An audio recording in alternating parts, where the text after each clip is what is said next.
do you want to copy and paste that into the chat maybe? And then I know basically what we did was give Dr. Schumacher multiple homework assignments.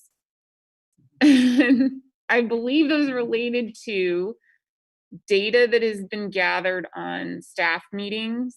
There was some other topic I can't remember, and then the district topic of late resignations. What is the one I'm forgetting, guys? Okay, now I'm gonna. Yeah, I think Lindsay just dropped it into chat. Thank you. I was just looking for it in the body of an email. Number 5, professional development, review data underneath that, and then staff meetings, late resignations. So is the data that we review from Dr. Hubbard related to the issue statement number 5, I believe. And I think I sent you all my notes on issue statement number 5, but I'm going to go ahead and pull them up anyway. And then Dr. Hubbard, I can mute and kick it to you.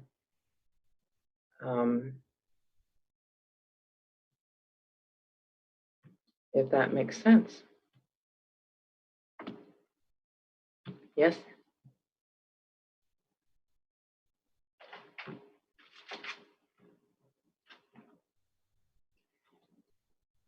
Oh, okay.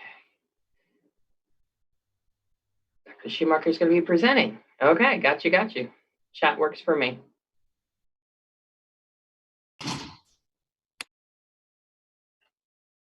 Mike, I think you're up whenever you're ready.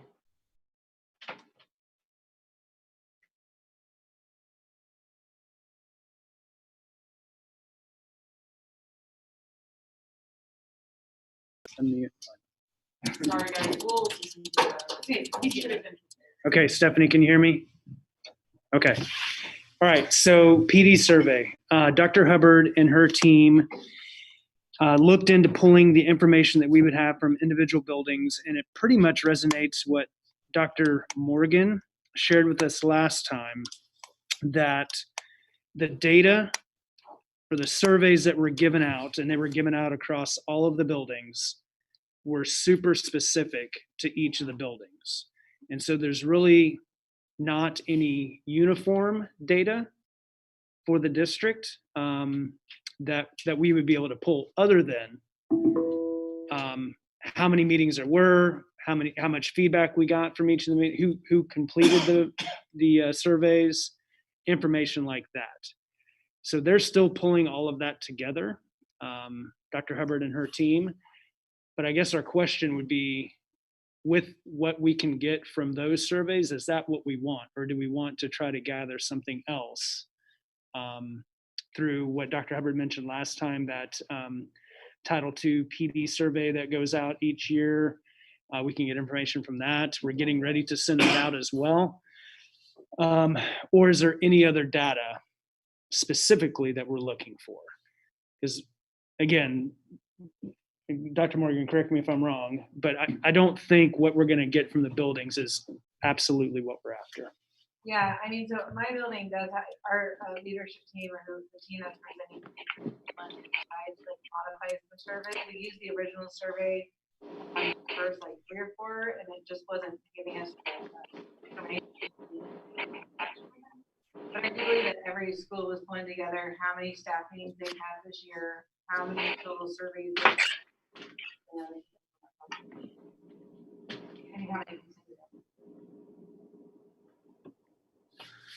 So I want to talk about the current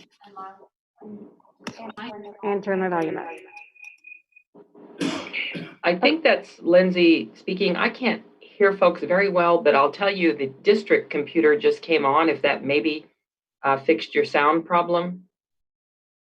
And if not, then people just need to speak a little bit louder. On the left here, showing audio. I was able to hear Jill, Rachel. I was able to hear Mike real well. It's whoever is talking now that I can't hear. Hold on, I'm not talking. I'm just pausing to see if they can turn it on. Thank you, Lindsay.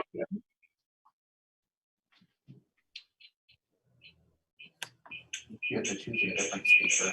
Yeah, trying to get to my settings.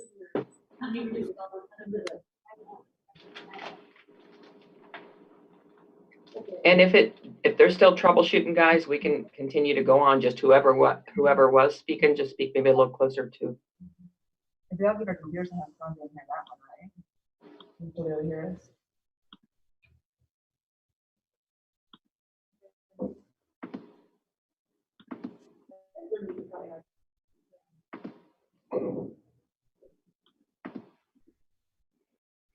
While they're working on that, I do want to say that I did, am I unmuted? Yeah, we can hear you.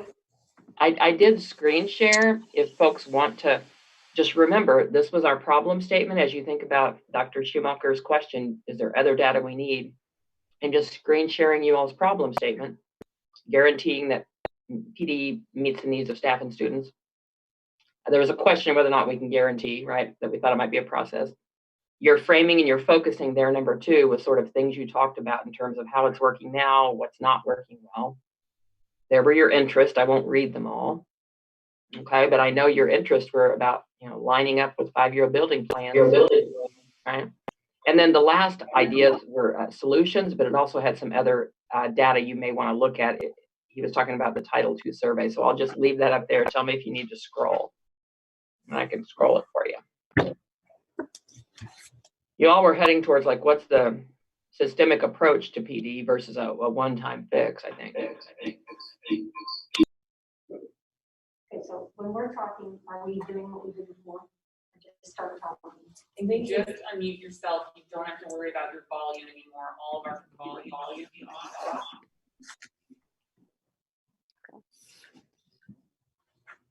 So my question.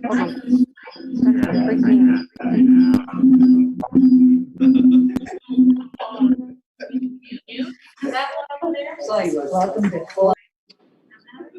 It reinforces how I sound like Piglet. Go ahead. Okay. If we all stay muted and we unmute that one, can that computer hear us? You know what I'm saying? Ultimate is sound is blasting out of here. Right, but if we're all muted, it shouldn't do that on there. Did it? Well, yeah. Oh. Right now, everybody is muted except the Shawnee Mission, the one that says Shawnee Mission, the one that said SM, now it's muted. Now, I think everyone is muted except me, as far as I can tell. Can you hear us? I can hear you, yeah.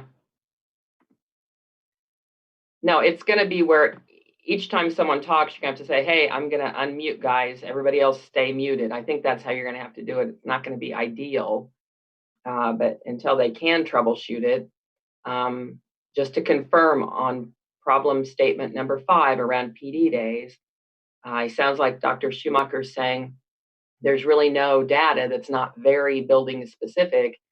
Is there other data this team wants to look at as you continue to try to tackle this issue of making PD more relevant to meeting teacher and student needs? So I'm going to go ahead and screen share the list that you all had on brainstorming solutions because it included other data you may want to look at. So let me do that real quick.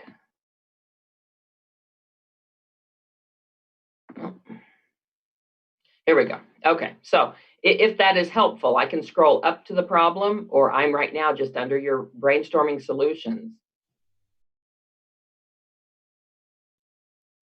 So you can see there was some survey data. You also had some conversation about what does the new PD director or the curriculum coordinators, what do they see this issue to be like? So I'm just going to leave that there for a sec.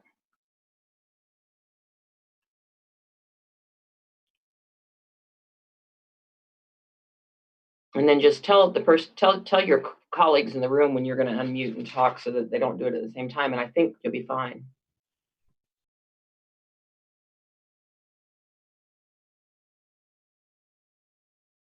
I'm gonna try.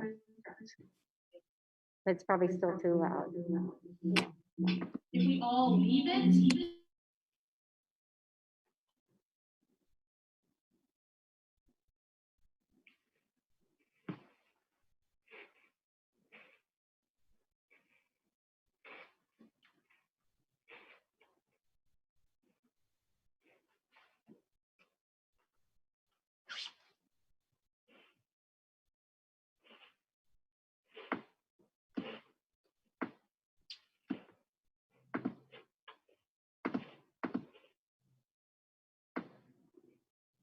minutes. And I was muted for the mask was on, so. I have one wonderful student. So there are like 3 teachers sitting in the room with me, but like, you know, the rest of the I was wondering if headset phones would work. Can I ask a quick question, Dr. Schumacher? The information that Dr. Hubbard was pulling, was that the KISA information that was not helpful? Can you hear me? Yes. Okay. No, we were trying to pull the district-wide building-specific data around staff meeting PDs surveys, and they ended up being essentially attendance, right? Because they were so building-specific that we can tell everyone how many surveys were completed at each building for each day. There's not going to be any uniformity. Was it, if you look at the screen share I did, was it the survey prior to instructional fair, or is it something that's not listed on here? Yeah, that's the one that I think Dr. Hubbard believes will be the most beneficial. It's the Title II PD survey that we have to send out, and we do every year. We can pull it from last year. They use that to determine courses or sessions that we provided instructional fairs, and then we're also getting ready to send that survey out at the end of this month. Okay, so I had it listed here twice under information. Information and solutions are just intermingled, so I just deleted it where it was duplicated. And yeah, I also think that the instructional fair information was not broken down by schools. It was a district-wide one. I think the data that we were hoping for when we brought this up last year was how do we make sure instructional fair is the one time of the year where it does adequately meet the needs of most people, because there's so many offerings that everybody can find. I think what we found in our surveying of the entire bargaining unit was that we have too much professional development that's one size fits all. That nurses, social workers, counselors are required to go to that is never applicable to what they do. Or your content area specialist who so very much need professional development that is math, that is Spanish, that is welding. And so I think if we were doing meetings tied to PD and staff, but what I think what we really need is, you know, what kind of professional development do people need? We know that there's always going to be PD that's related to KISA, and there's going to be PD related to other things. But a question should be asking people is, what do you need in order to better do the work that you do? And that's what we're hearing from our members, that you can have an entire PD day that is not applicable to them at all. And so it's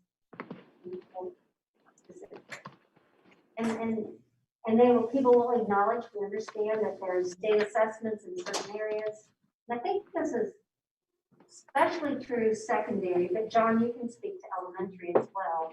I'm sure there's still some of that happens with your specials teachers in your building, your social workers, and then have resource people that went up. But I think they only have like one time a month that they are with their own. Right. That's yes. And I think the also part of it is, you know, we want PD to be continuous, so it's not just here's one thing, 2 weeks later we're going to do something new, 2 weeks later something new. But we just want to be able to build on something instead of just going bam, bam, bam.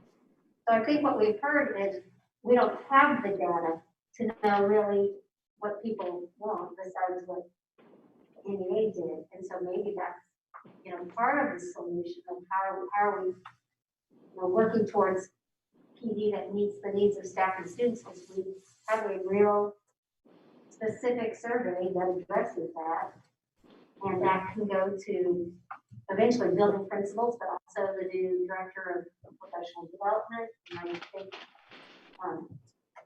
you know, the new associate superintendent for teaching and learning.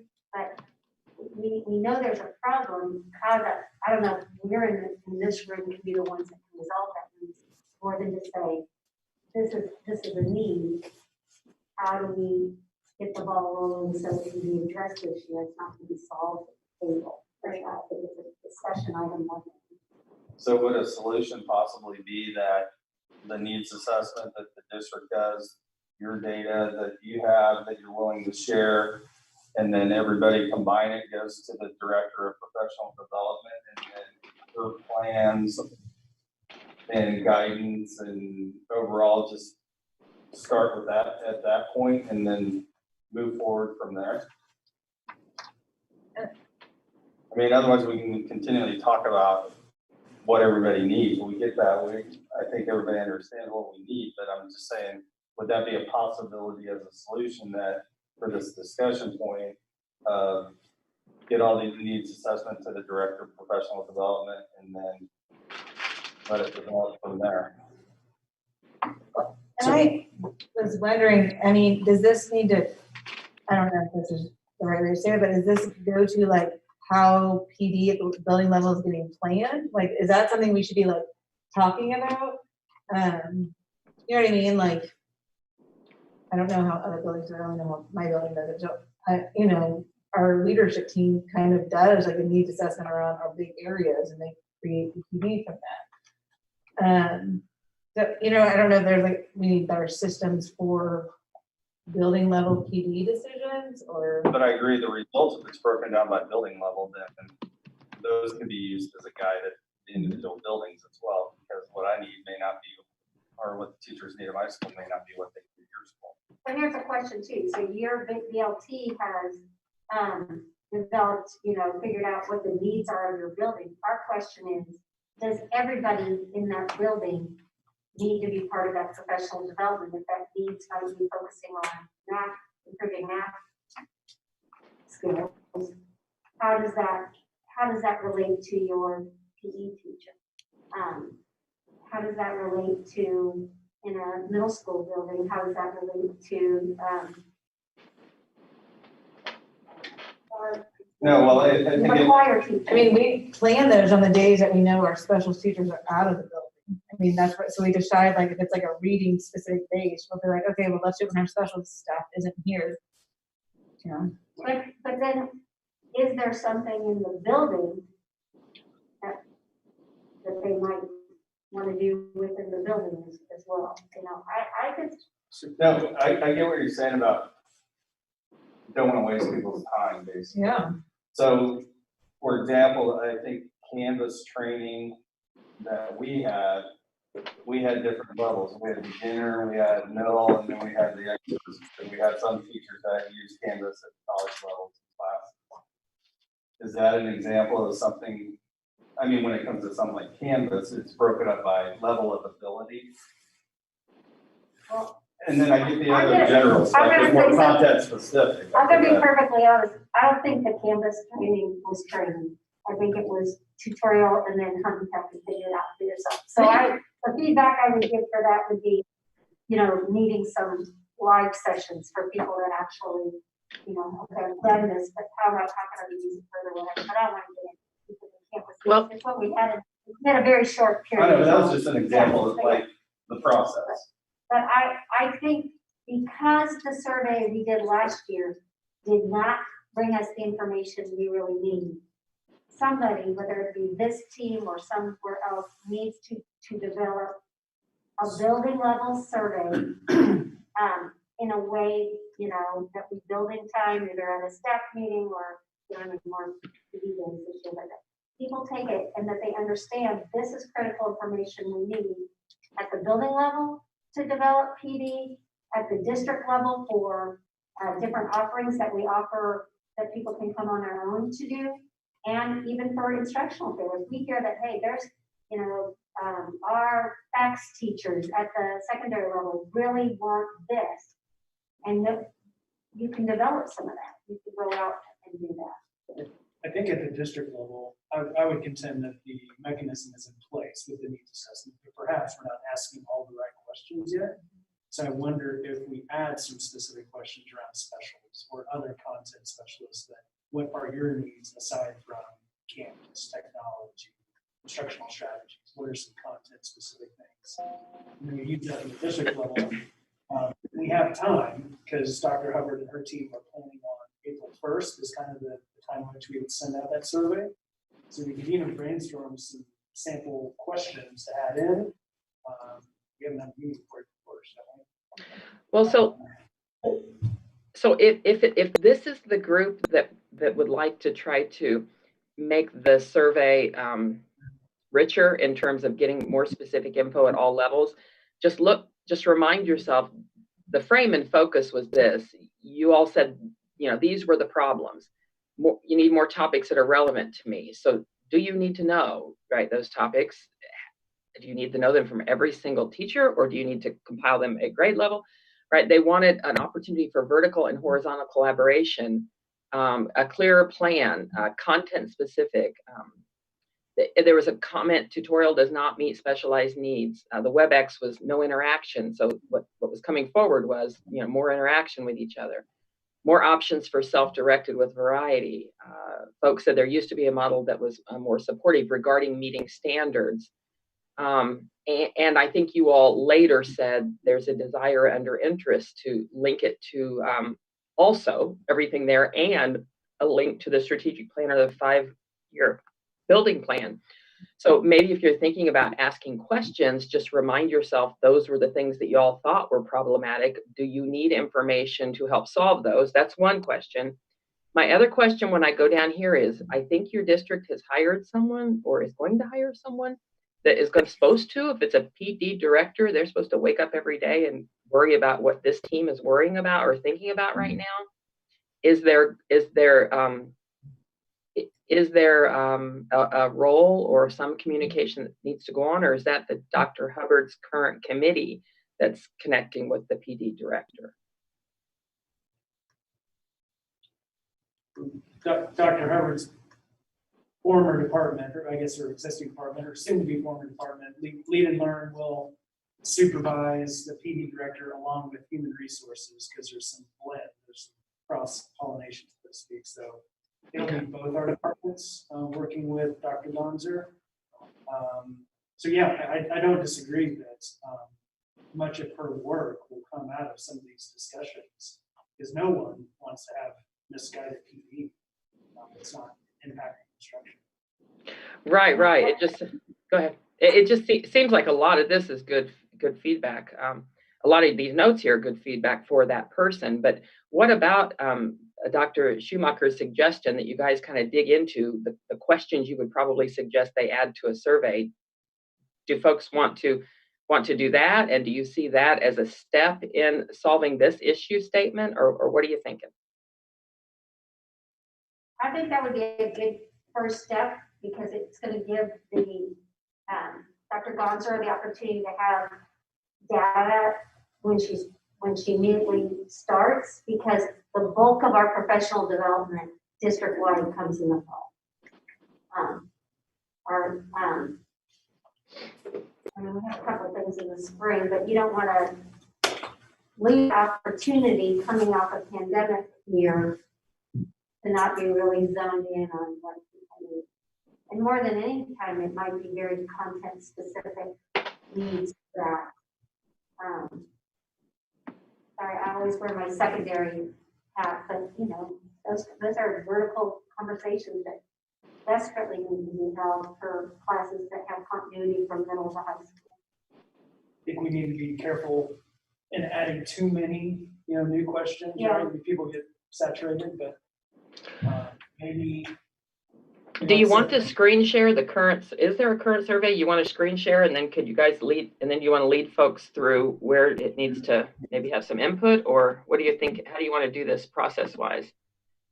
What do you think, subcommittee? Yeah, I don't have access to the, Dr. Dennis is drafting that, but a subcommittee might be able to get together, look at what we have, what the prompts are now, and then make a suggestion of 2 or 3 additional ones that would pull out some specific information that we can use with specials, other folks as well. So would we just, with our group, our subcommittee would think of some additional ones? Would we have the opportunity to actually see that maybe survey too, so that we're not being redundant? Absolutely, yeah. I think you need to. In my opinion, I'm just spitballing. Just an outsider, I'm sorry, back up a step. So there's this needs assessment that's given out that all staff take, all staff could do this like in the spring?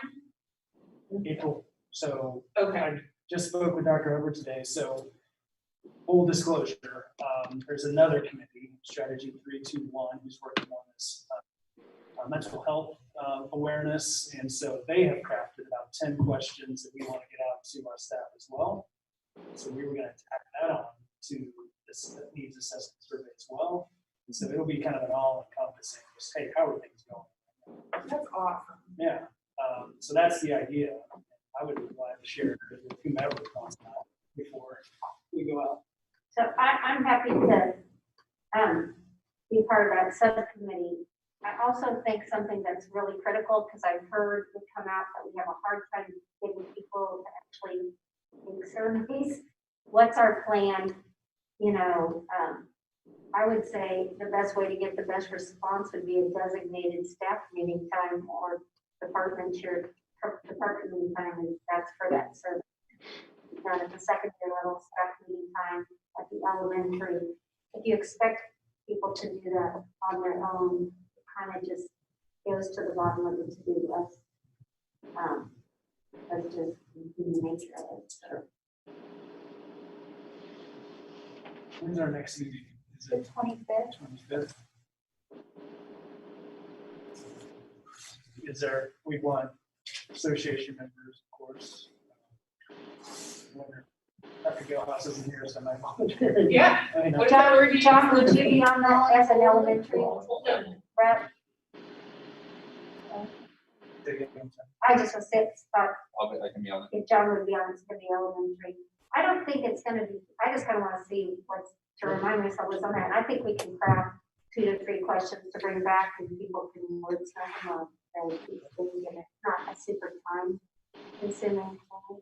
You can do something like what percentage of professional learning I attended was specific to like my job, my day-to-day. You know what I mean? Something like that, just to kind of get an idea for what? Your job description. Well, you know what I mean? So like 0 to 25% of the day, 50 to 75%, something like that, just to kind of see like, if you did have people kind of identify like what their role was, you might be able to pick out like, okay, so social workers were really a group to target, or high school, specialized content was a group that could help figure out not only how much, I could think, that content specific criteria isn't something you have as much in elementary, and you definitely do, but high school got a lot more. So Dr. Gilhouse, of course, is more secondary. So am I. Dr. Morgan, do you mind? Again? Sure. Sorry. Do you guys ever have a survey that, I feel like you have before, asking teachers if they want to lead, professional development? I feel like, do people have to like make up an application, so to speak, to do things like that? Yeah, I think Dr. Grumman sends out those applications Right. and encourages folks to. Okay. I just, if we're going to keep using Canvas, and at least at North, we had maybe like 10 teachers that were Canvas ready, where they were like, at the beginning of last year, they were experts, and they led our building Canvas learning time fee, and it was good because they knew what they were doing, and it was live. We all sat in the Mass department. So identifying those people, which I guess even people are already calling, or they send in applications, right? To, I don't know what you call that. Instructional fair? Yeah. And then impact institute. Impact. Thank you. That's a summer one. Okay. That's in the summer. That's good. Yeah, I think this one's gonna be kind of a continuing, ongoing thing, and, we need as a subcommittee, then eventually get survey data and then just continue to work with Dr. Bonser once she's able to start. And then, yeah, I think like Linda said, it was more just like, let's bring it up, let's have a discussion about it. So Dr. Gilhouse will kind of facilitate the organization of that subcommittee. And then John, you're part of it, Dr. Morgan, someone else. Association. I'll do it, so you have a second. It'd be nice to be a permanent part of that survey, so that for the next few years, we can get some data back to see is that, you know, are we meeting the needs? So, guys, I was opening a different document I want to share that's not even related to this issue statement, just a document that for an example of something you might want to think about in terms of as you all continue to work in terms of process. But I want to back up and say, did someone catch notes about who is going to serve on a smaller committee to work up some questions? And then you guys figured out a timeline when you get those questions to who, back here or to Dr. Schumacher? Dr. Gilhouse is going to facilitate the organization of that group. And I think that group can report back to us at our next meeting. That was my. And then now I got to tell you, and this is what prompted me to kind of share a process issue with you. I have sort of notes like this that I have going. You remember when I was with you? I haven't done IBB with y'all in person. When I was with you in my office when we IBB'd some issues, now going on 2 years ago, we would flip chart a lot. We would put a lot on a bulletin board. Now I use a Word doc. And then I sort of keep a list of the sort of ongoing issue statements and the status of them. And then Lindsay tends to, and Rachel keeps that going in your Google Doc. And I don't know what it looks like, but I'm going to take a 1-minute detour here. And I want to share another customer that I'm on 2 years with now. They're not even in Kansas City, and it's a community college, so you won't even know them. So the name is not even on their document. They do an Excel spreadsheet that has their issue statement. Am I sharing right now? Let me just show it to you. And it may be you just want to keep all your stuff on Google Docs. This is just an option as you all morph into a more, higher functioning team. They do issue statement. Is it linked to any other issue statement? Is it a remodel, whatever? Is it a repair? Is it economic? And then they give a description of it, the actual issue statement, what article, who's responsible for what's going on right now, when whatever they're working on is going to come back, and then when they TA'd. And then they understand their color coordination. I think their green means it's a TA, red means it's in the works, blue means it hasn't been worked on or something like that. But anyway, just going forward, I use notes to keep track of your stuff because I'm not in your Google Doc. And they just share this with me as an FYI, but it's just something they use. I just wanted to give you guys a peek too. You may have something like this already going, but you tend to have a lot of issues that are kind of discussion that are probably going to carry over from contract year to contract year or not. And it's just a good way to track your open. You guys think you have a lot. This group has 35 issue statements this year, but that's just a way to sort of track. Anyway, I just wanted to share that, and I appreciate you letting me detour on that if that's helpful for anybody. I think over time, your open, ongoing discussion statements may start to, build into quite a number, maybe, and a tracking document may work for you or not. I'm fine with my little papers. Okay, so if we're done with number 5, Lindsay, you had dropped a couple more issues into the chat. They were? So the next one we had was staff meetings, which was tying in with that PD data. And I know we didn't get, I think, kind of quite what we thought we were going to get. And I know I've been kind of thinking, because I guess I left last year thinking we were going to use like that specific survey that we had developed, and then building would maybe add other questions or have a secondary survey to kind of guide building PD. But the goal was that we had one set survey across all buildings. So I'm feeling a little confused of where we left and kind of then how it was applied.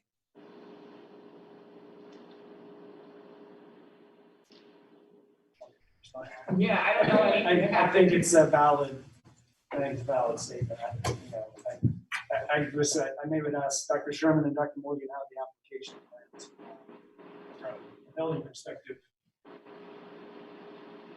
What you heard, like how we ended up with the surveys.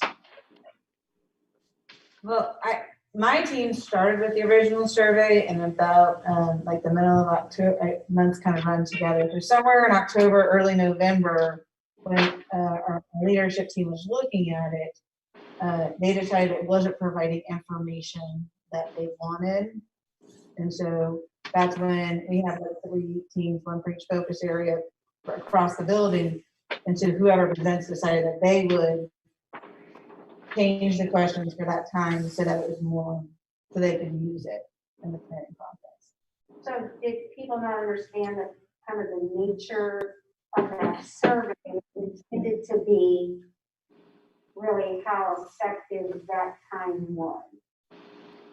I think they did. I did understand that, but it was like for the building to know how that time was. Yeah, and I think it was 2 ways, because I think we wanted that information to come back to the IBB team to get that.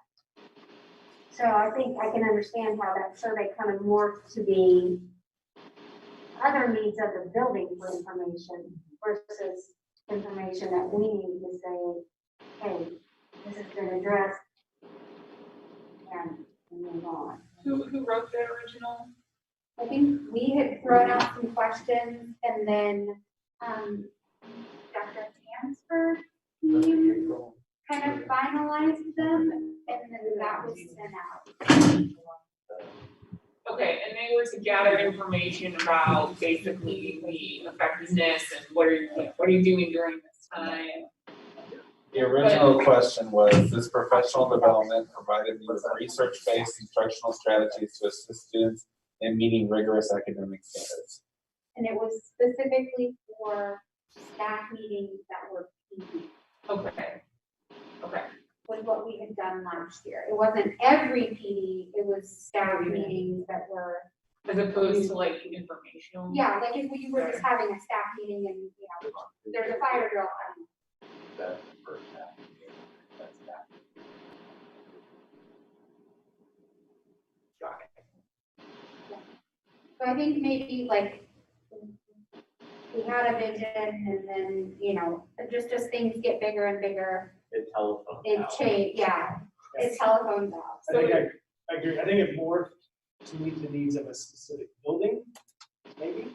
I don't know, maybe it's different per building, but as it did that, it got away from like making this report.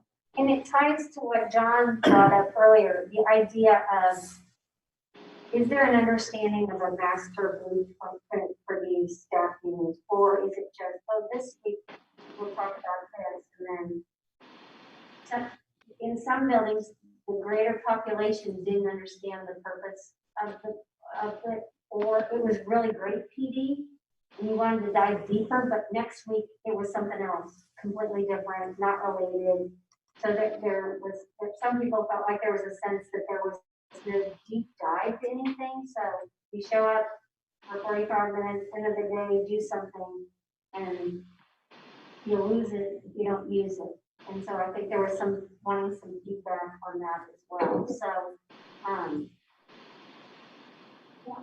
I mean, and I think the survey that like Shalana's doing is really great information. If you're presenting things, you want feedback from, you know, what more do you need to hear, or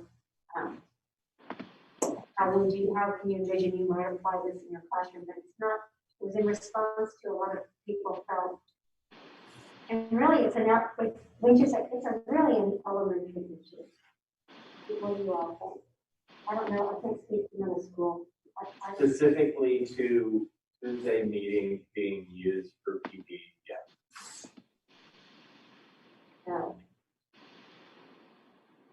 So are we saying that we don't have data that we need?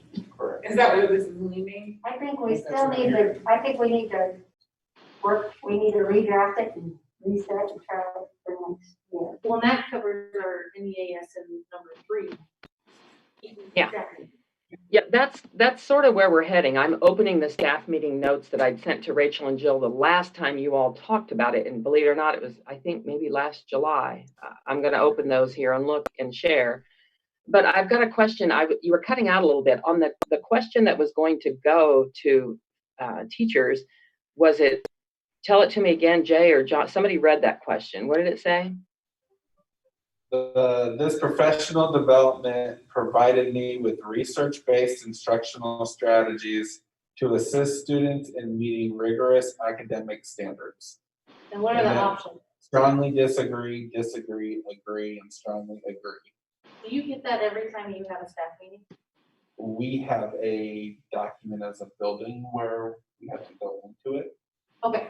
I know there's other places who, I see what you're the saying. principals send it out Gotcha. at the end of the staff meeting. Mine goes out at like 4:05 every staff. And is that question a question that this committee wants to see the answer to as a form of measuring improvement, progress, or what buildings or areas may be having more problems than others? Is that what that's for? Yeah. Yes. All right, I just wanted to confirm. So guys, is it okay? I think if you guys have solid notes and a really clear understanding on where you all are going with the developing questions to go on the current survey on issue statement number 5, which is just marked as a discussion right now. Is everyone clear about that assignment? Who's getting together and when and how it's coming back before we move on? So like you said, it's an elementary problem. I mean, that's what I heard. Well, not for the PD. I think, are you just trying to find out if we're good on closing on the PD part? Yeah, yeah. You know what I'm saying? Are you talking about, I think Sure, I'm getting. We were blending the staff meetings, issue number 3 with our issue number 5, professional development. Yeah, I'm trying to get a real closure on issue 5, that it may not be a closed issue statement because it's ongoing discussion, but I feel like the times that you all as a committee and every customer I work with is different. The times the Shawnee mission and NEA gets tripped up or has anxiety or has tension is where we all weren't clear and on the same page about where something was headed. Like Lindsay raised, like last time this question was supposed to be, blank, and now it got blanked, right? And I'm not calling you out, Lindsay, I'm giving an example. There have been other times around, like, how some pay was applied that the committee wasn't real clear on, wait, are we still talking about this, or is it? So that's why I want to, as a facilitator, make sure we're all real clear on where you left number 5, who's responsible, and when you're coming back to it, before we move on to number 3, which links into, staff meetings. So.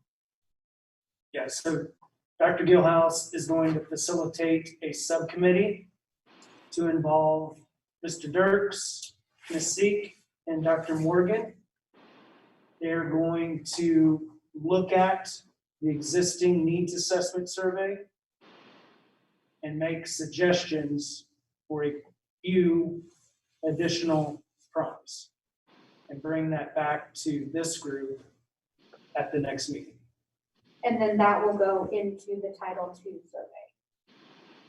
Correct.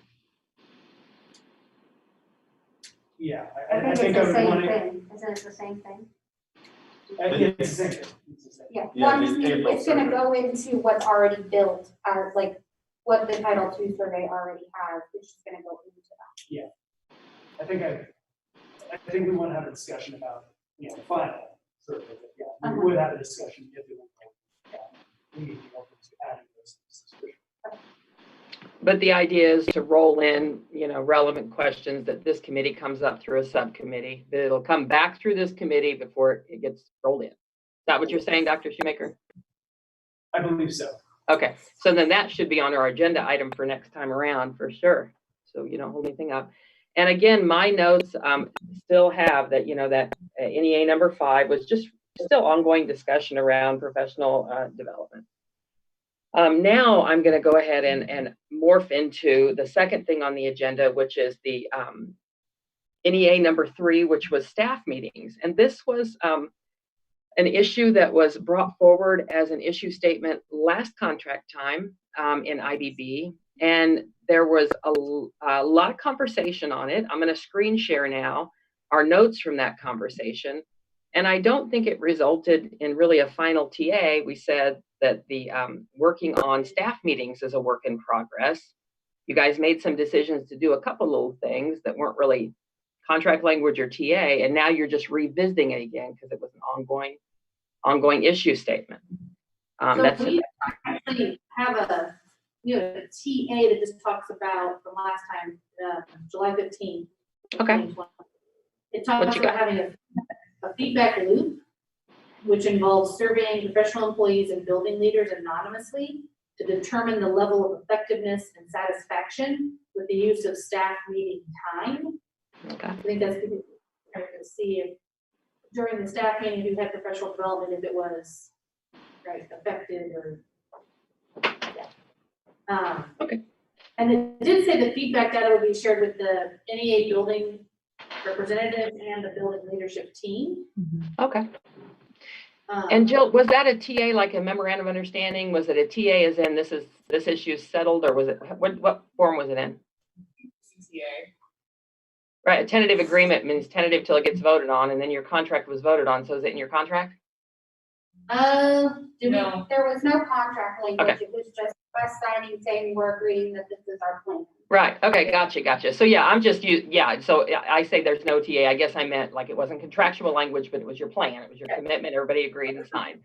Okay. So here are my notes I'm sharing, and Jill, I'm going to ask you to jump in at the end because you have the final document. But I want to just recognize there are people on the meeting, on the committee now that weren't on the committee last year. So I want to make sure they know why it was even brought up and feel like they're not just jumping in sort of without knowledge. The issue statement that came forward last year: how do we make staff meetings more productive and applicable?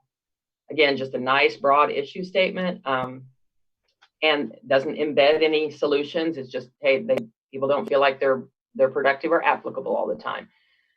Here was a list of interest. I won't read each one, but they were sort of no-brainers. Like, why should meetings be, meetings should just be appropriate and applicable, right? Your interest list was quite long. If you want to scroll back to it, there was a strong interest. It was tied to strategic plans, state mandates, student success, participation from teacher morale, basically, good use of time. You had a lot of interest, a lot of reasons you wanted to try to fix it. And then here were your brainstormings. And then Jill saying it did turn into something you all agreed to go forward and do some things. And now you're revisiting because it didn't close the issue. So your number one was the BLT should be clear with 20-day plans and should be correlated to the building and district goals, especially around professional learning. Acknowledging there will always be other topics that arise. There was a plan, I remember this, to address administrative staff before the school year to be sure that staff meetings are inclusive and tied to the 20-day plan, create a loop back, later to hear if it's not occurring. I guess that's linked to the issue folks are raising that that loop back was specific and planned. Number three was review a 20-day plan with staff, ensure that the 20-day plan is discussed at department meetings, know in advance what's to be covered each meeting, and consider a limit. So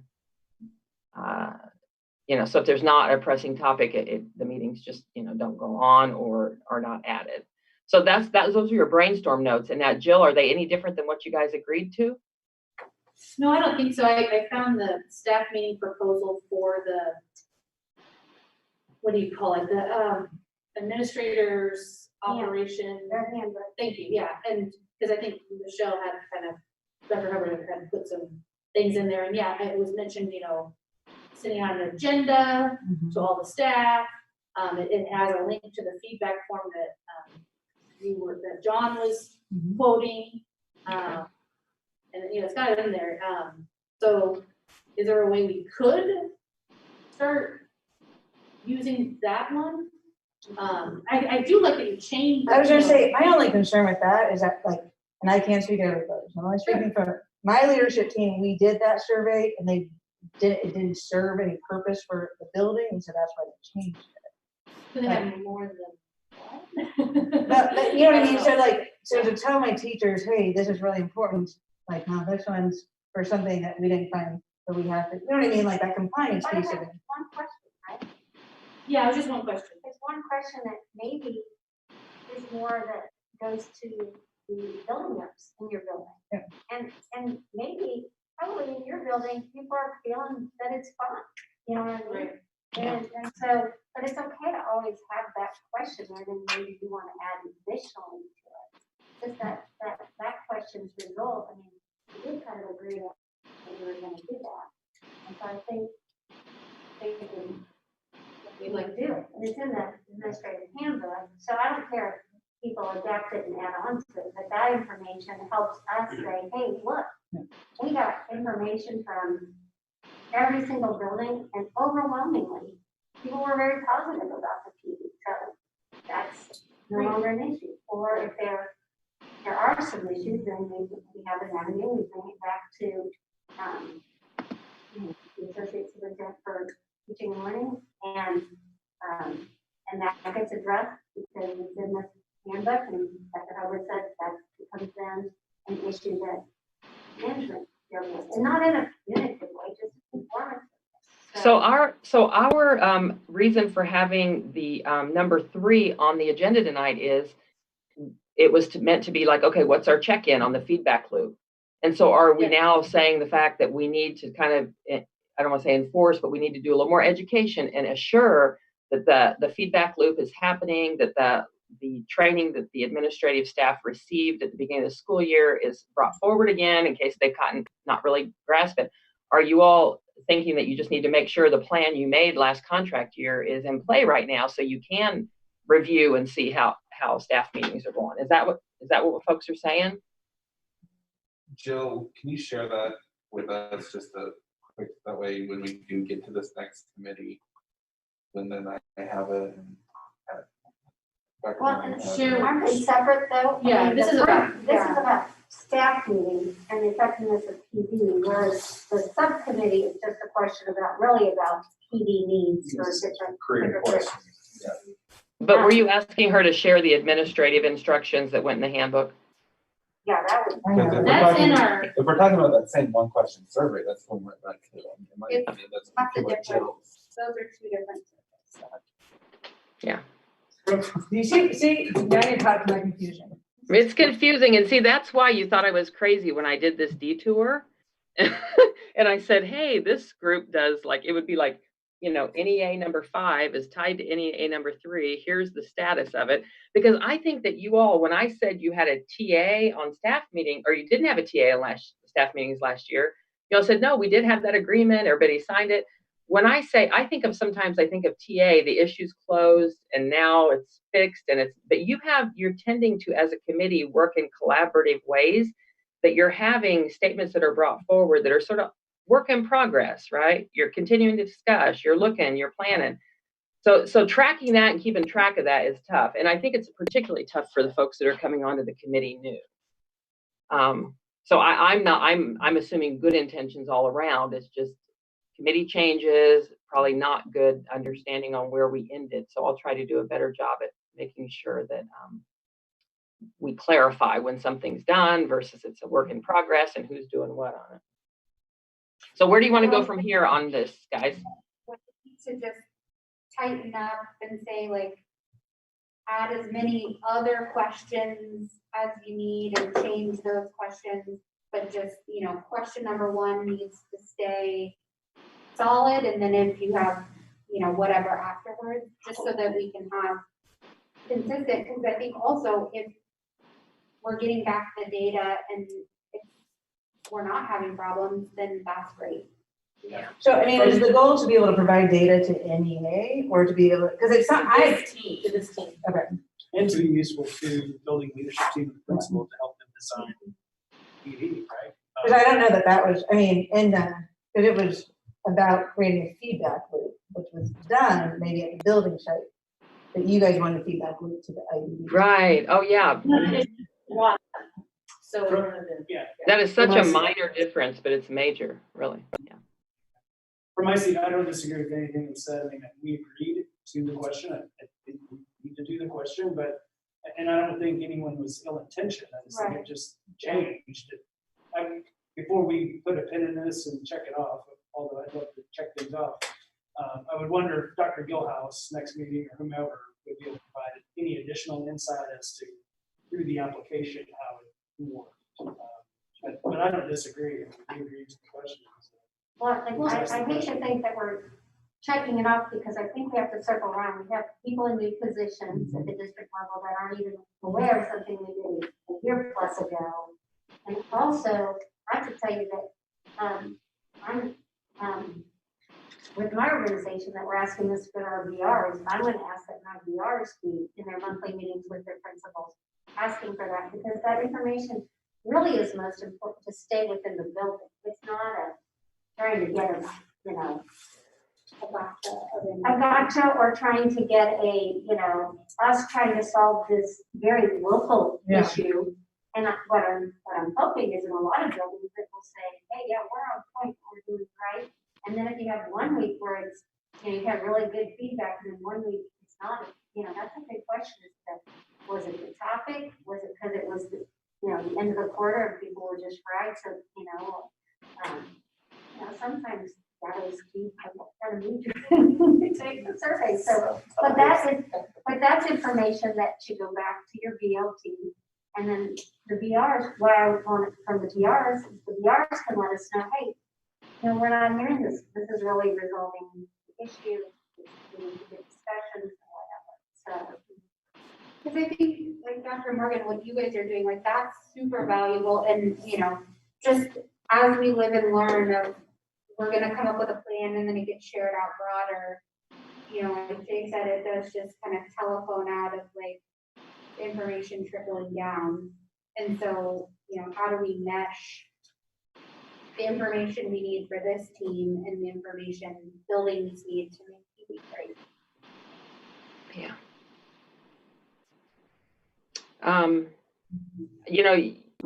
What do they say? Growth is struggle. Usually when you're struggling a lot, you're growing. I want to raise another issue. I know at the end of you all's meetings, every other meeting or so, you would stick around and people sort of huddle around Rachel that would help her out, that wanted to be involved with what communication you put out, particularly when I got closer to being done with your contract. You would do your little, communication that went to whoever you considered stakeholders, like what this committee is working on and why. I think your communication was pretty brief. I don't know who all your communication goes to. You all decided yourself, but it feels like, it feels as though if there are things that you all might be tasking others with, or like Dr. Morgan said, she wasn't really even clear that it was to come back to y'all. I'm not suggesting, I'm just saying you all, you don't have to do it even with me, but like at some point when you're doing your communication out of you're reporting what your IBB is doing, think about, are there people maybe not in that communication loop that would benefit from at least just have the info, or not. So what do you want to do with number 3 right now? I heard, Lindsay, are you taking notes on what you guys are deciding with this, what to do with it? It's like reiterating back to. I think we need to figure out a plan for getting that uniform question on the regular survey following staff meetings. But also we discussed trying to learn some more information at our next meeting, like revisiting this issue at least for a couple minutes during our next meeting so that Dr. Gilhouse can provide us with some information. I guess that she would also be one to be able to come up with a solution to get direction, clear direction to building principals about what that survey needs to look like. Well, who the information is going back to, because I think maybe, Because once you Abby, you were thinking like it was because it's supposed to come back to the BLT, right? And you use the information and make your staff meeting more relevant from that, right? Yeah. But knowing now that like we also wanted to have that data back here at the IBB table so that we can see how our retreat was, progressing. Yeah, so just having lived it, I don't think that question is going to provide you the answer you need necessarily. And like my leadership team specifically was like, get that question off of there. It doesn't help us figure out how we went. Okay. I mean, that is just specifically like what my leadership team said. So I took it off. Yeah, and I think this group is saying that, okay, we don't want to get in the weeds on how every single BLT makes their staff meetings or building makes their team meetings relevant. We just want to make sure they're improving because every building might need to improve in a different way. Some buildings may not need improvement. So if I remember correctly, the IBB team said, look, we can't fix every problem. We don't really even know specifically what the problematic schools and or, teams are, but we could at least start measuring so that we know that things are becoming more relevant. And so I think, right, it's almost like, I don't want to say creating a baseline. It came up because it came back, I think, on some NEA surveys going into bargaining, but they weren't specific. And there was a little pushback on this team saying, hey, I feel like this building does fine, right? Where is this coming from? And there clearly was some anecdotal information that some team meetings were happening that were not relevant. So this is kind of like, I don't want to say building a baseline, but it's just making sure that they can identify if there are problematic areas, not to fix them themselves, but to make sure that someone is, and to see if those areas get better, right? Or tell me if I'm wrong on that, because I just tried to kind of say how I saw it, because I'm kind of a little bit of an outsider too, in terms of I'm not a teacher. But did I articulate what you all are doing right as an IBB team?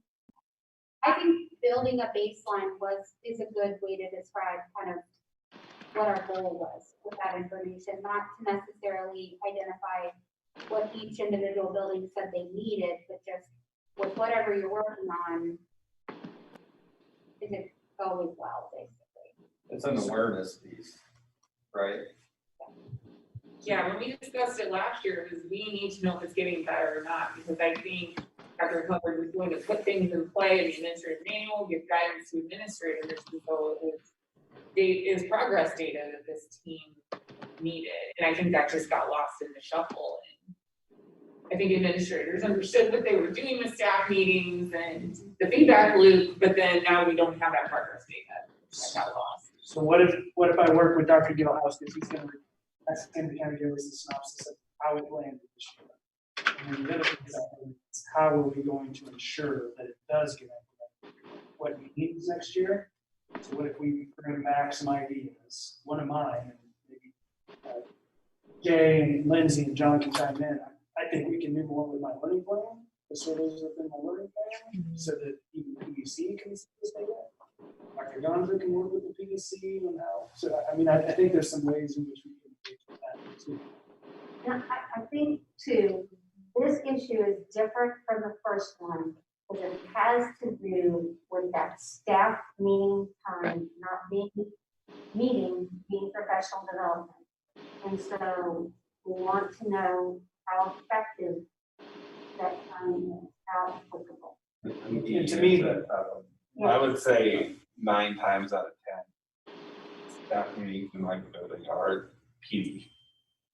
Very rarely do we just have a logistical staff meeting. So again, just to advocate for the use of like my learning plan. I mean, if it's PD, it's being entered into my learning plan for points. And so just house it in one area. But that's out of my department.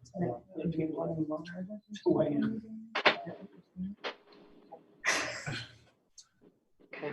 That's reasonable. Yeah, I think so. Next time, we just kind of do another review of it, and then maybe we need to brainstorm. How do we get the information out of kind of the purpose of the survey, and how do we utilize that survey so that EDC and PRs and BLTs and all those kind of interested parties are able to use that information? Yep. So I said purpose and mechanism. That's how I summarize it. Yeah. Yep. Okay, so this is really, I think you guys have sort of looped back to the work you did last time around staff meetings, and you're just ensuring that the plan you made around that feedback loop is in play, so that you continue to kind of keep your eye on it and go from there. Was there anything else on issue statement number 3 around staff meetings before we move on? Lindsay, you still a good note taker? Because at this point, I'm not really sending my add-on notes to you because there's not that much. I'm not sending to Jill or April. I mean, Jill or Rachel. I'm trying, I don't, Yeah. we're kind of floating all over today, so. Right, okay, all right. Well, I did make a note on mine that basically the follow-up from this meeting is make sure the questions asked everywhere to ensure the IBB team has a feedback loop. And you guys know who took that assignment on. And I would do better, but I can hear you guys. I can't hear when you get a little distant and you're talking to each other. So if I miss anything, you guys got to stop me. The next thing that was on the agenda was late resignations. Before we jump into that, I'm gonna do a quick time check. It's 4:30. Can we do a quick review of what else is open? Because if there's something else that's open that is sort of related to the last two topics we just visited, does it make more sense to go there? And can someone remind me of the status of the Shawnee Missions number 5 PLC? Just because I want to make sure.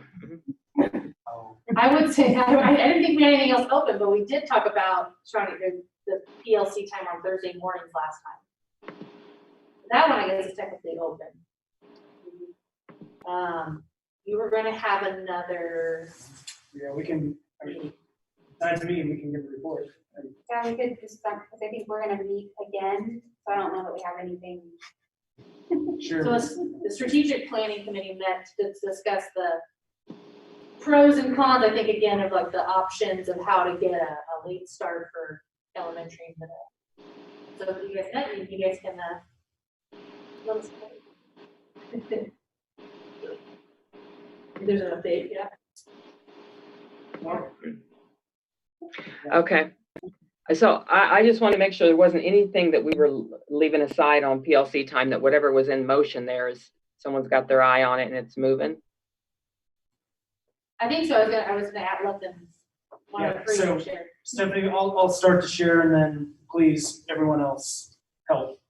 So Lindsay and John and Dr. Morgan were there as well. We met this last Monday with Strategy 322 Elementary Subcommittee, who made an initial report as to how to provide the guarded collaboration time or PLC time for elementary specifically, but then we would apply to middle school as well, hopefully.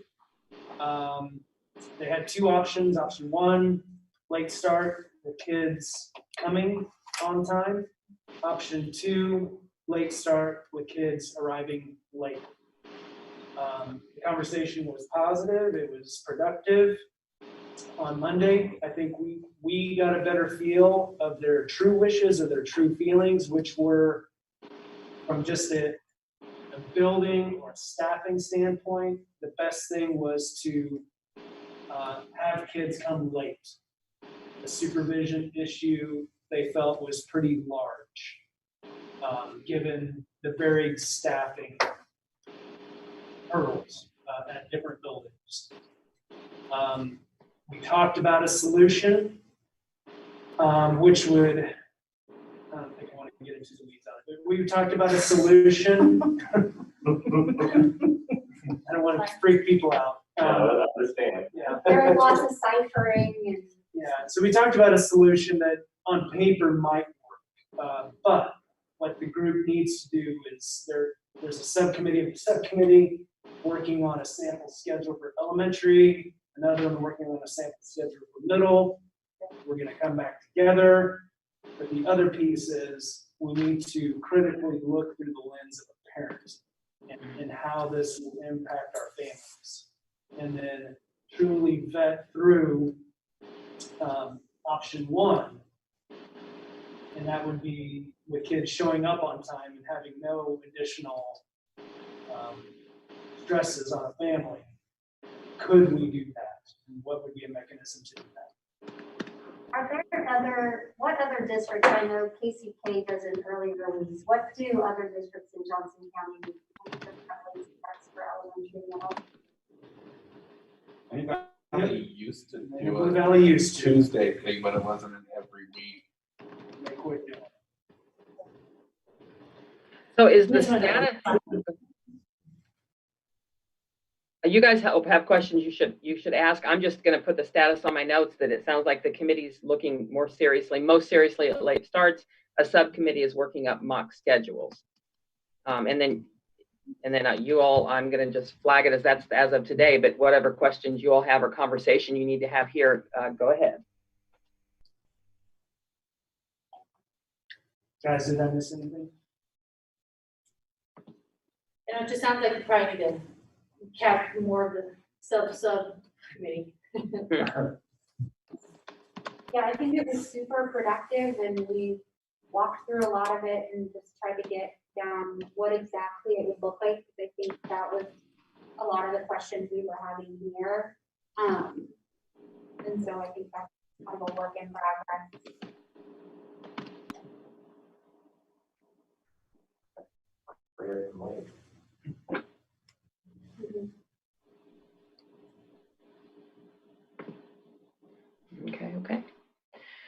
Okay, yeah, I just wanted to know where you all were because it's still open on my list. And then I'm just looking to see what other non-economics you still have open besides late resignations.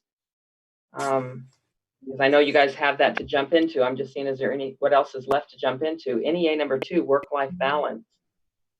And NEA number 6, individualized learning. Those look like 2 that are sort of not under the economic category that we've not jumped into. And then what is this compensate honor work? Yeah, no, the rest I show are economic, guys. Personal days, high use personal days, assuring staffing on high use personal days. We haven't tackled that. Grievance procedure, we haven't tackled that. The rest are economics. So that's for my handwritten sheets, guys. So you all put late resignations on, and we've got about 23 minutes. Should we jump into late resignations, or do any of the other ones that I read make more sense? I'm okay with late resignations. I don't really. I think we're ready to just start walking through the IBB. I don't feel pressure to finish it today. We just sort of maybe even just trying to get through developing interests today. If that's where we get. Rachel, do you want to lead us through the issue statement on late resignations? The problem statement? So this one, we do have new team members, but it's not a new issue or problem in terms of something that the district has been facing for a while.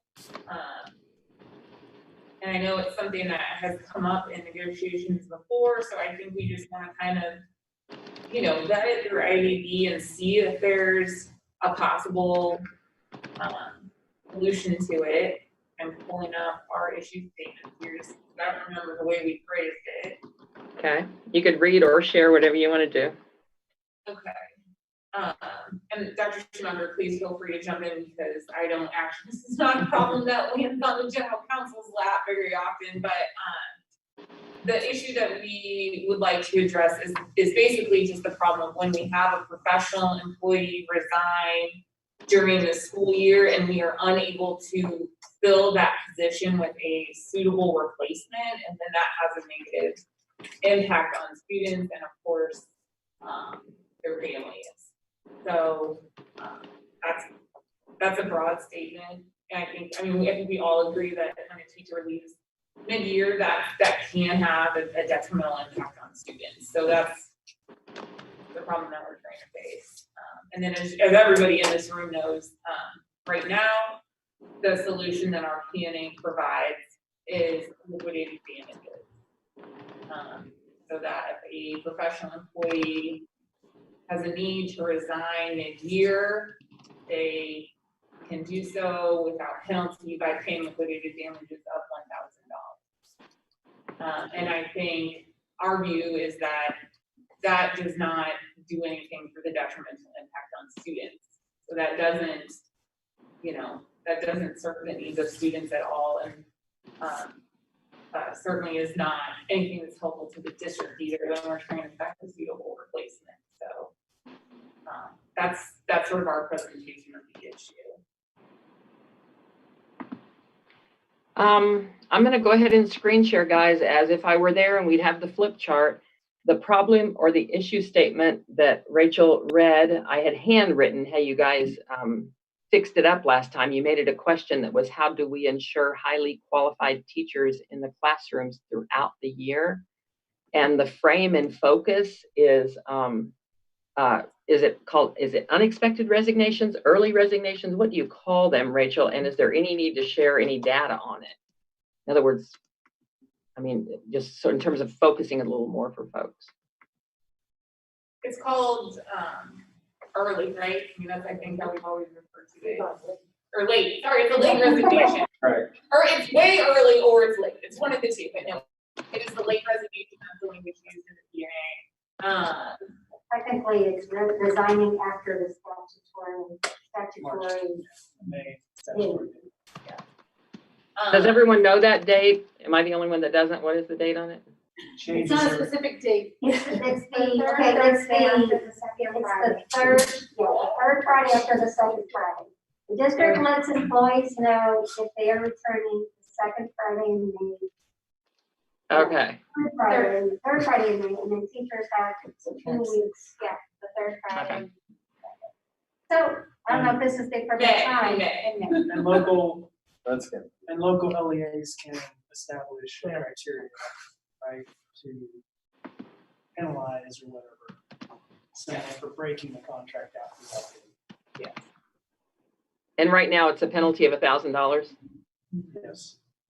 And I think it needs to be noted that without a liquidated damages clause, the penalty to the certified staff member is a suspended teaching license for the contract year. And that's That is currently what the State Department's doing. No, that is automatic because it legally has been on the Professional Practices Commission when we settled this. So legally, that is the option. Used to be that late resignations that involved with no liquidated damages would come through the Professional Practices Commission. They would hear a case, determine whether or not the license should be suspended. Now they determine that the PPC has ruled there's a liquidated damages, there's no recourse, the person pays and that's all. Right. If they don't have, if there is no liquidated damages, if the school district pursues it, the Board of Education will automatically suspend the license. There's no appeal process. For the rest of that school year? For the rest of the contract. Okay. So let's say you resigned in August, you would not be able to teach anywhere that required a license for that entire school. In the state of Kansas? In the state of Kansas, but anybody that has reciprocity about a suspended license. And I just think for the greater deal, we need to hear, anytime you apply for any job, you're going to have to note that you are disciplined by the State Board of Education. Yeah. One of our questions, yeah. Yeah, I think For that's that something that does application have is- big repercussions. Now, we also know for that committee that lots of times it's another district who's saying, I'll pay you $1,000 for you to come work for me, or don't worry, when your license is not suspended, we'll hire you as a para when you get your license back, and they don't come to that. Wow. I'm gonna pause real quick for the new folks because I want you guys to lean in with us, and I know you haven't done a lot of the IBB 5-step. We call it 5-step or 4, whatever. So just to keep track of where we're at, guys, number 1 on the screen, that's the problem you're trying to solve. How do you ensure you've got highly qualified teachers? The framing or the focusing of the issue to help you really zone in is, hey, we don't have enough teachers in the classroom because of late resignation.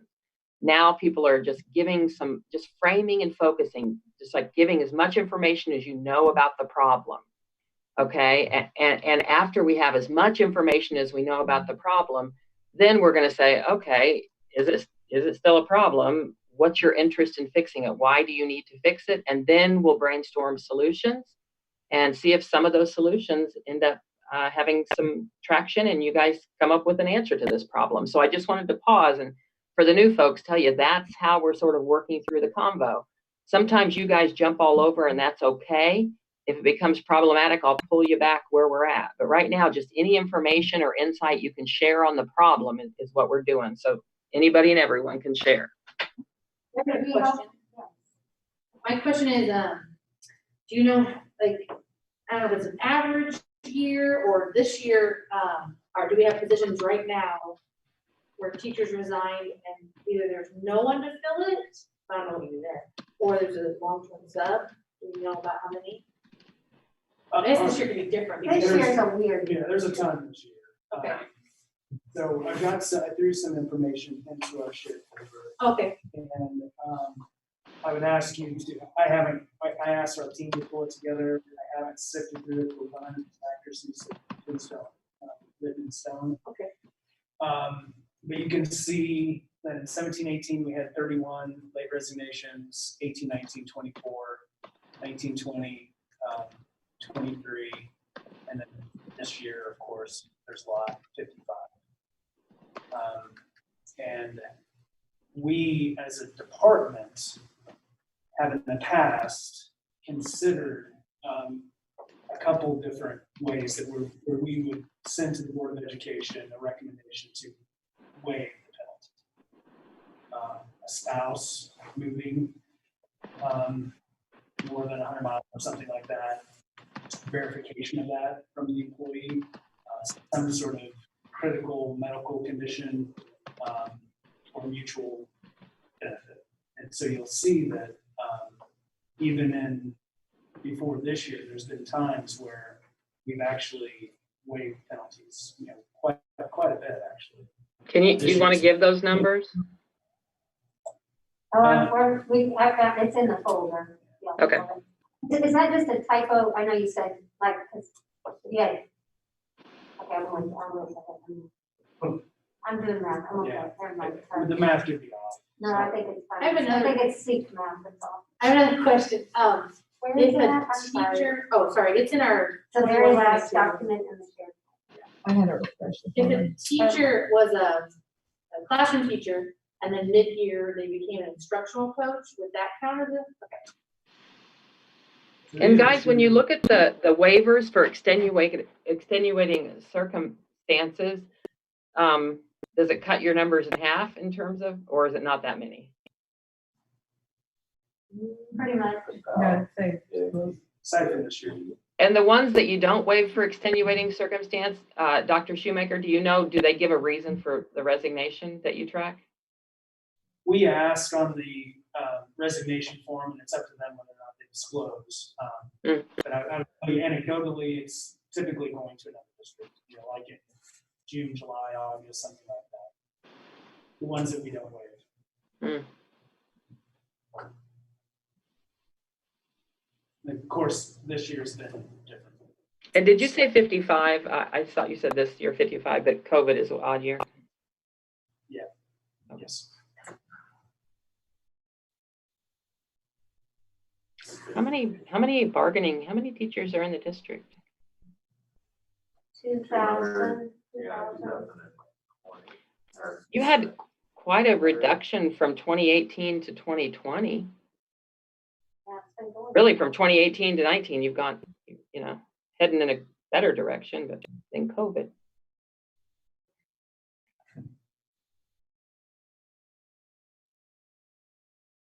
So, like 11 and a half per, if I'm not looking at this year because this year's kind of game, like 11 and a half have paid penalty for the past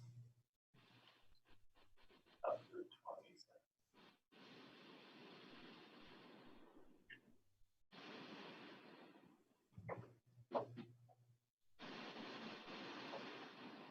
And some of those, I will tell you, we try to assess the penalty and have to go to collections or something like that.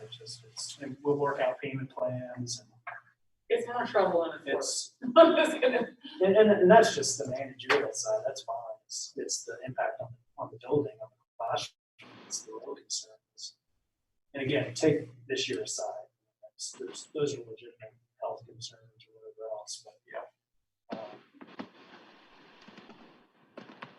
Because, I mean, the kids end up at least for a week or two, probably more than that, with a long-term sub or building sub trying to fill in and building scrambling.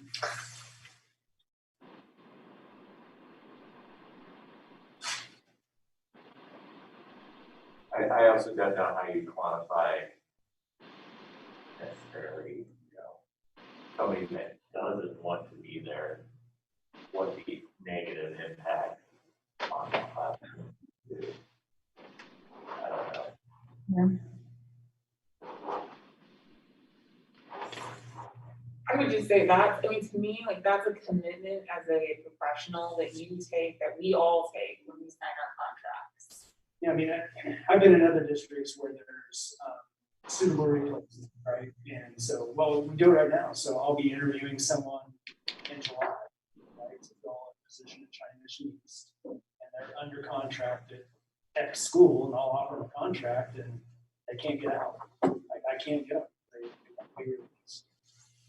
For us, if they get a contract, they write us a check of $1,000 now for, we're scrambling for a teacher. But I also think that we have, as we have all said, you know, one of the strongest salary schedules. So, you know, I would really like to know, I don't see a lot of people leaving here to go to someplace else. It's generally going to be a pay cut. So, and, you know, I can see people leaving to leave the profession. And administratively, no administrative level can leave in the middle of the year. I know your contracts go to July 1st. June. Except for, but they could, I believe I heard Dr. Hubbard say if they had the opportunity to go for advancement someplace else, would you let them out of their contract? That's more of a board decision, isn't it? Yeah, but, and I think that was something that when, I don't know, because I wasn't here part of this, but, and probably we should just start like traditionally, just IBB in this, but what would be those interests, right? What would be, I mean, I would say,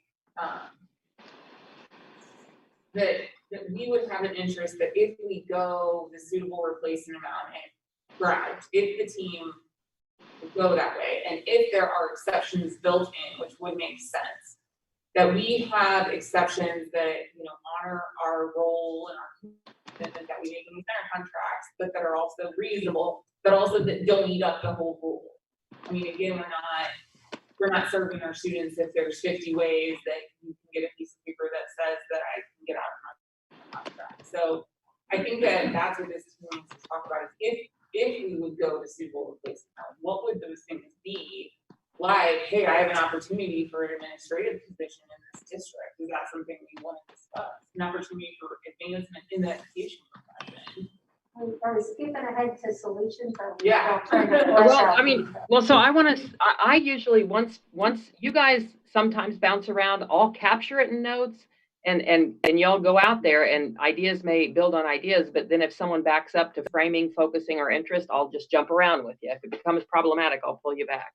So I heard Rachel say, you know, I'm saying that a review of the exceptions would be a possible piece of a solution, but she's saying she wants to make sure that she captures any review of the exception should not, I don't want to use the word undercut, but an interest would be student needs. Am I right on that, Rachel? Right. Interest is student needs. You're going to say you don't. Yeah. I guess even take it back more generally to try and get away from any solution is that there's appropriate and reasonable barriers to exit from the contract. Again, it's, you know, considering the length of the commitment, which is 1 school year. So just to confirm, interests are why should we fix this, right? And then solutions are solutions. And the reason I want you to usually do interest first is because once you start throwing out solutions, we need to make sure they either meet an interest, like they help solve the problem in a way that meets the interest, or at least they don't hurt it. So when there's some conversation here about, you know, what are the exceptions, the interest I'm hearing is, you know, an interest is, you know, student needs. But Rachel sort of said it in response to the conversation about about exceptions. So I'm capturing your stuff, not necessarily in the order you're saying it. And if I am wrong, please tell me.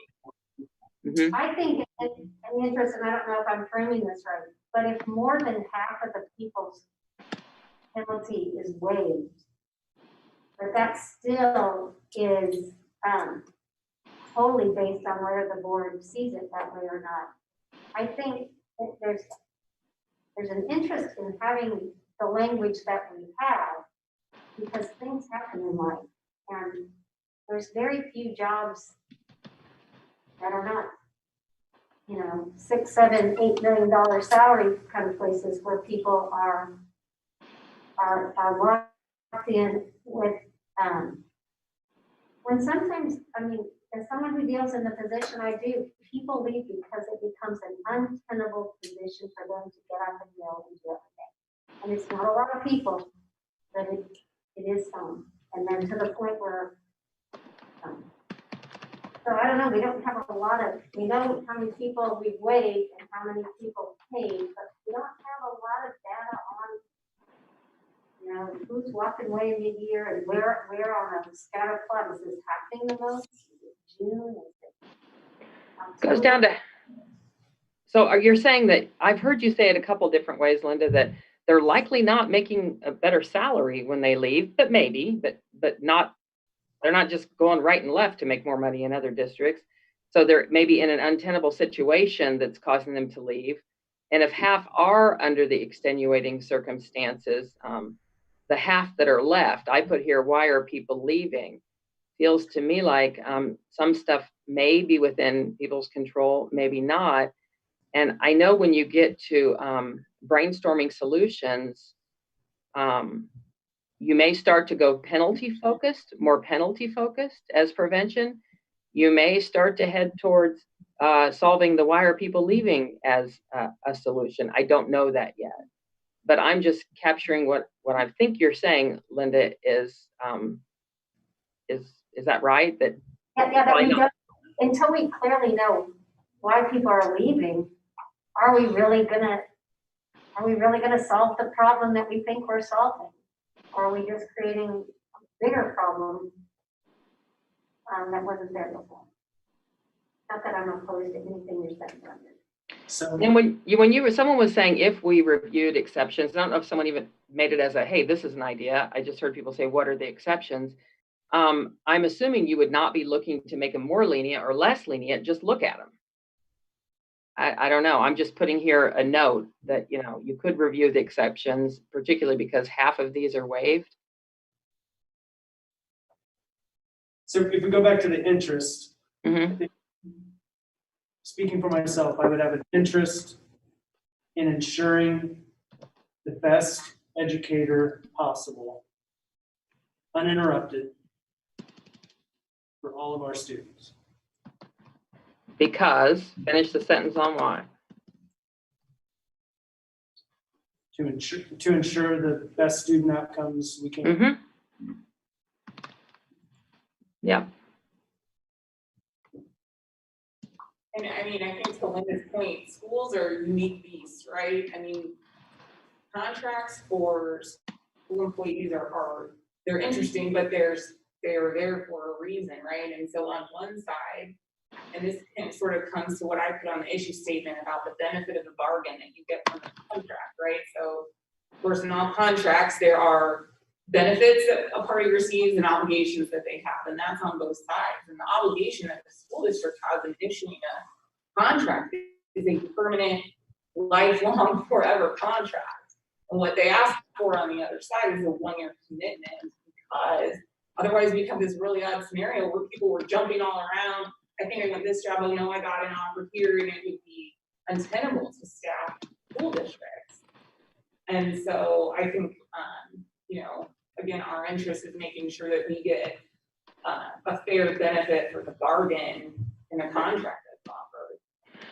I'm just saying fairness and honoring the contract for both parties to the agreement, the contract. And what about we have an obligation to our families and our students that we've identified Jay Charlotte as the best teacher for that situation, and I want him. I want him there for those kids. I don't want him. But we also understand, and I'm just throwing this out there. We have people that leave mid-year because they go on maternity leave, and then they decide to do parental leave.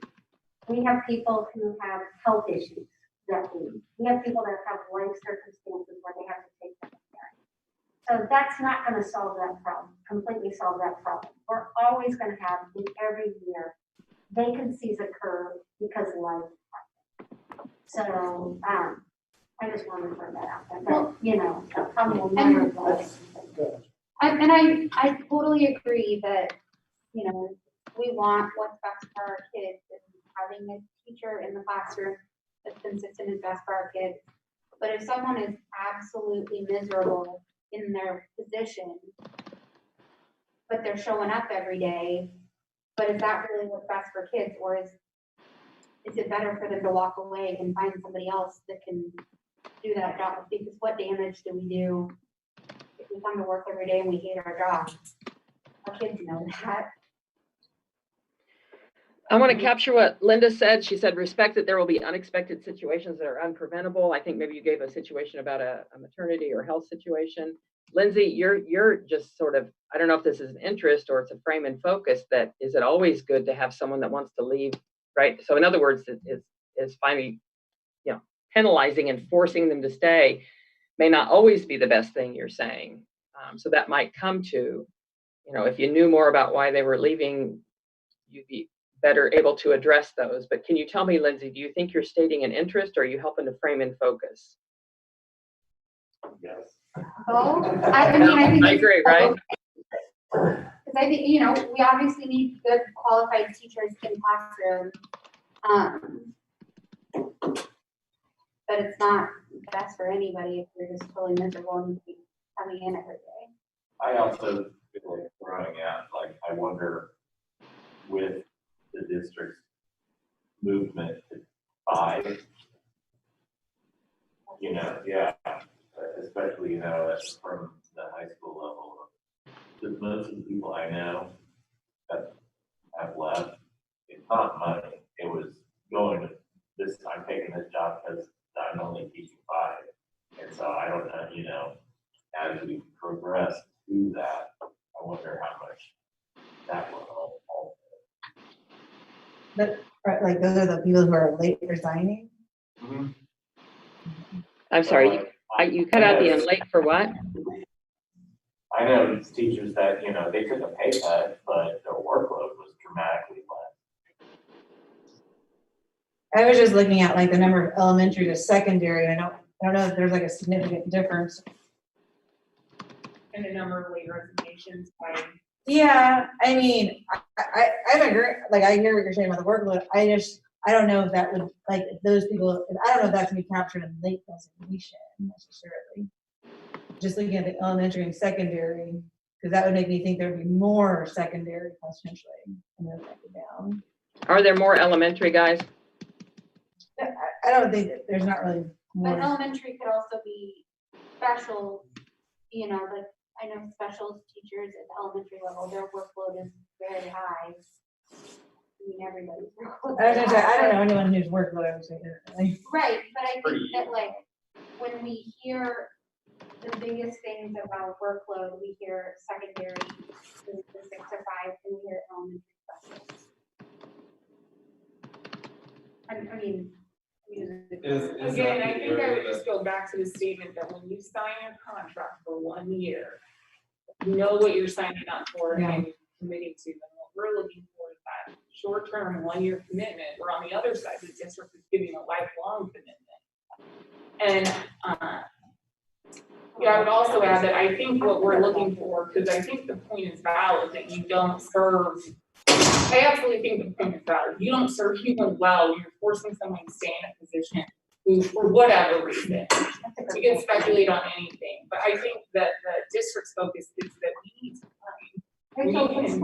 Explain lifelong commitment. That's the permanent contract. That's some language. We don't have a permanent contract. That's the continuing contract law. That's what I'm referring to, is continuing contract law. But nobody in this room is guaranteed that. have to professionally be evaluated and do your job, and you can be removed. Right, but the district doesn't have, not that we would want to, I'm just saying, the district doesn't get to say, okay, everyone who, all school staff, like my contract, right? I will actually get covered in my contract because I'm an administrator, but okay, let's decide who we want to give 1-year contracts to this year and we start all over again. And then next year, let's decide who we want to give 1-year contracts to and start all over again. You have a continuing contract from year to year. I see. There's a difference between a continuing contract and a lifetime contract. It's just, it's not a given that people are employed. Well, no, I mean, certainly you could go through the process if there was a terminable offense, but the commitment on behalf of the district is continuing from year to year, which is, that's probably the more appropriate term, versus the commitment of the teacher is that particular year. Do you think the teachers are aware, or do you think they're not aware enough that they're signing a 1-year commitment? They're just excited to have a job? No, they are. That's, Yeah. it's clear, it's a part of our process as we make those offers. Okay. It's very detailed. So guys, I'm going to do a quick time check, and I want to make sure I captured everything that was said good enough. I mean, please tell me if it's really wrong, or if I think I got it. I heard someone talk about workloads. Well, maybe someone doesn't leave for more salary. They may take a pay cut for a workload that's more appropriate for them. I put that under why are people leaving? We don't know, right? Lindsay's point, keeping an unhappy teacher is not always best. I think Lindsay is also saying there's an obligation to have the best teacher, right? I don't think what she's saying is any different than what I noted here that Dr. Schumacher said, right? And maybe an unhappy teacher is not the best teacher, right? Difference in grade level in the number of staff who late resign. I couldn't hear all you were saying on that, but I wanted to flag it. I'm going to observe that what maybe, Rachel, you're saying in a way that's, you know, the district penalty seems, you guys are saying it's only $1,000 is relatively low, while the district exercises an expectation of goodwill instead. I don't know, as an outsider, I'd say the district seems, you're just like naively saying, you know, we're doing this for you, so don't leave. So I don't know, maybe I don't know. It just seemed like you're saying, hey, we're making a commitment, we're exercising goodwill, we want it on the other side. The other thing with the penalty being low, the purpose of liquidated damages is to cover funds the district would have to find someone new. No. Huh? Because that would never equate. Liquidated damages are it's where parties say that the true cost of a breach of this contract is not something that can be calculated, right? It would be impossible to determine. It could be different for different teachers. We can't calculate the impact on students. We can't calculate the cost for the district to find a new person. So we're pre-deciding that this is going to be the amount. So by the term liquidated damages, it actually by definition means it's not tied to any actual expense. And in other districts, as I think we all know, larger fees and they escalate as they get deeper into the school year, closer to the start of the school year too. Just to put it on the table, I don't know, well, this is that payroll. Hey guys, If somebody really wanted to leave, so there's. this is just Mike speaking. I don't know if I'm speaking to Rachel. Get rid of them. You know, keep your $1,000. Just let us get someone in place before you. I didn't hear the beginning of what Mike said. What did Mike say? This is just Mike speaking, but the $1,000 doesn't do us anything. What would do us something is you need to stay in the classroom until we can get someone in there to replace you. And then good luck. Would you be able to, and I don't know if this was a suitable replacement, like I think of like Jay's job is probably like pretty specialized. I would never get. You know what I mean? Well, no, so like I'm seriously like asking, you know, like I don't know if there's like a bunch of like an applicant pool. I really don't know. Like, is there an applicant pool for welding teachers where like an elementary 4th grade teacher might have like an easier. That's So legit. I don't know. I mean, I think there would be like interest there. Equitable, whatever interest we come up to, how do we make it equitable for Because, like I think about like special ed teachers or, welders or. I just think don't about like understand. my job, they're like being specialized in sped, like there wouldn't be someone, sped could never leave because we have positions that are not. and still- Well, they would be able to, I guess they would be able to leave in the middle of the year. Like, That's why we recruit those hard to fill positions so very hard. Because they're so hard to fill. The data side of me would really like to see a scattergram of like, so like we had, and I'm going to go to 2019 to 2020, there was 23 total people. 13 of those were waived. But to me, the part that's missing is when. Like what time of the year? Yeah. Okay. Because I think that's an important thing for us to understand too, is determining some of that is when is that happening?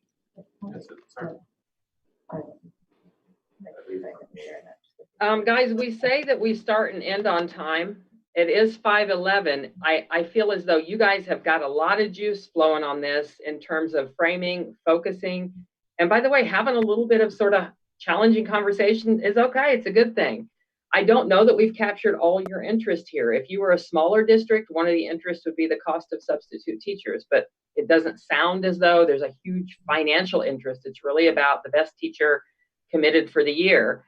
Not many brainstorm solutions, so maybe we're at an okay stopping point that I can send the notes so people can review them before we come back together. If you think of solutions at the end of this meeting or between now and next meeting, write them down so you can bring them forward. But the one brainstorm, and I don't know if it's just information or solutions. What are the exceptions? Why are people leaving and when? So again, I don't know that those are solutions, but they may lead you to better solutions. And I don't know if it's stuff that folks feel comfortable sharing. But I feel like we could be at a stopping point here unless we want to go just a couple more minutes. What do you think? No. Yeah, we're gonna stop. Yeah. When are we together again? March 25th. Okay, and I'm just gonna March 25th. Do we? You all have not done your. I guess you're still early. We're still in March. You guys won't be doing a budget presentation for a while now, or I don't think. But budget and compensation, compensation, budget, benefit, all that stuff, not on our plate yet. I'm going to say if someone writes to write down and just double check it before you do the agenda next time, make sure my notes are right.